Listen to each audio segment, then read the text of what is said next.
గుజరాత్ నుంచి బయలుదేరిండు. గుజరాత్ గురించి ఒక్క మాట చెప్పాలి.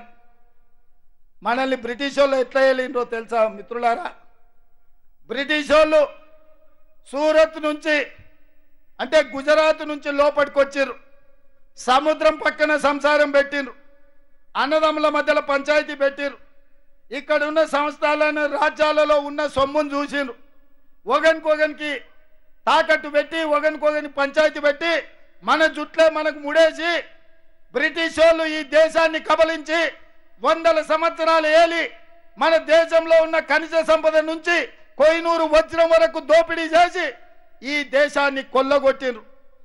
మళ్ళా 75 సంవత్సరాల తర్వాత ఆనాడు జవహర్లాల్ నెహ్రూ, పండిత్ జవహర్లాల్ నెహ్రూ గారు, సుభాష్ చంద్రబోస్, వల్లభాయ్ పటేల్, చంద్రశేఖర్ ఆజాద్, భగత్ సింగ్ లాంటి వీరులు నిటారుగా నిలబడి బ్రిటిష్ వాళ్ళను తరిమి ఈ దేశానికి స్వాతంత్రం ఇప్పించారు.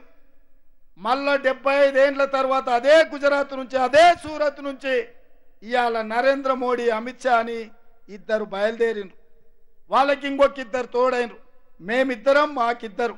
ఎవరై అంటే నరేంద్ర మోడీ, అమిత్ షాకు అదానీ, అంబానీ తోడైనరు.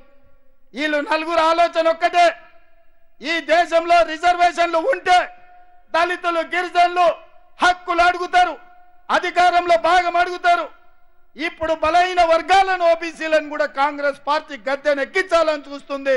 ఇక తమ చేతిలో ఈ దేశం ఉండదు, ఈ దేశ సంపద ఉండదని బ్రిటిష్ వాళ్ళ లాగా తయారైనరు. వాళ్ళు బీజేపీ అని పెట్టుకుంటే నేను అదేదో భారతీయ జనతా పార్టీ అనుకున్నా.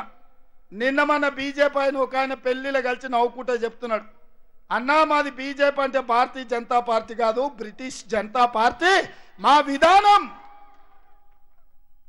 మా ఆలోచన బ్రిటిష్ వాళ్ళ ఆలోచన.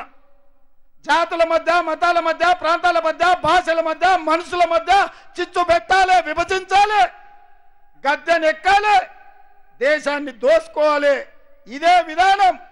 అందుకే ఇవాళ భారతీయ జనతా పార్టీ 400 సీట్లు అడుగుతుంది. మా దామన్న స్పష్టంగా చెప్పిండు. ఎందుకు కావాలనే 400 సీట్లు? రాజ్యాంగాన్ని సమూలంగా మార్చాలి. రాజ్యాంగం ద్వారా డాక్టర్ బాబాసాహెబ్ అంబేద్కర్ ఇచ్చిన రిజర్వేషన్లను రద్దు చేయడం ద్వారా దళితులను